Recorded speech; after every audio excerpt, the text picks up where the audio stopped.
Ya estamos de regreso. El análisis de los hechos continúa. Sin lugar a dudas, que la última edición de Reporte Índigo, esta publicación de multimedia, recoge un material interesante sobre los temas más relevantes que se presentaron durante el desarrollo de esta semana. Pero de manera particular, destaca el capítulo del estado de Tamaulipas. Vamos a presentarles este material. Bala mata balón, y eso fue el resultado de los hechos que pasaron hace algunos días. No fue ni siquiera 24 horas cuando nos despertaron en la realidad de este 3-1. Los mexicanos tuvimos que apagar el televisor para dejar de jugar al fútbol y enfrentarnos a la realidad cotidiana. Esa bala que mató al doctor Torres, candidato o excandidato a la gobernatura de Tamaulipas, fue el acicate fuerte que hizo, una vez más, que los mexicanos enfrentáramos la realidad que venimos viviendo por más de varios meses en este país. Tristemente, la ola de violencia crece y parece que no hay un rumbo de salida. Sin embargo, unos dirán que para qué o por qué sucedió esto. Más que por qué, habrá que preguntarse para qué.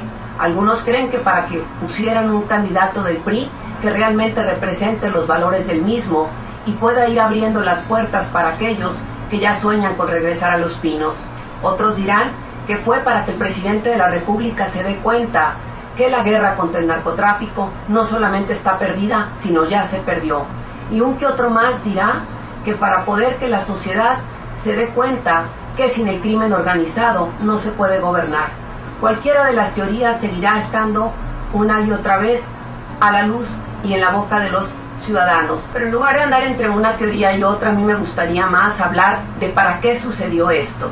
Y pienso que el para qué es aquellas acciones en las que sí podemos participar y que tenemos que participar como comunidad, como sociedad y como mexicanos para transformar el estado de las cosas. Debemos recordar que el narcotráfico es un problema nacional, pero también es un problema internacional y debe ser resuelto de forma conjunta con los intereses y la participación de todos los países.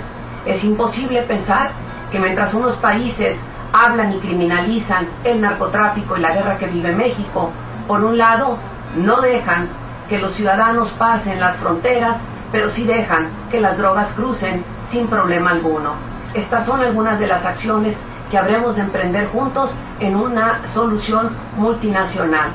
Pero por otro lado, ¿cuáles son las acciones en las que tú y yo sí podemos participar? Y esas son a las que yo quiero llevar hoy a la reflexión.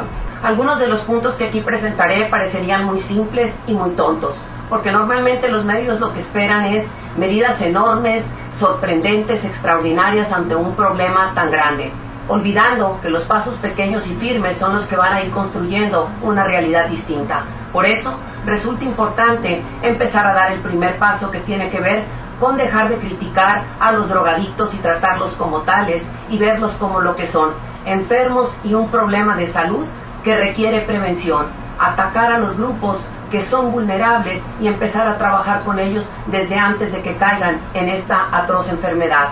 Por otro lado, dejar atrás el problema y empezar a ser parte de la solución, es decir, desde lo individual cumplir la ley y obligar a que la autoridad cumpla la ley y se apegue al Estado de Derecho, rindiéndonos cuentas y nosotros haciendo la supervisión adecuada. Otro de los puntos es cómo volvernos más compasivos.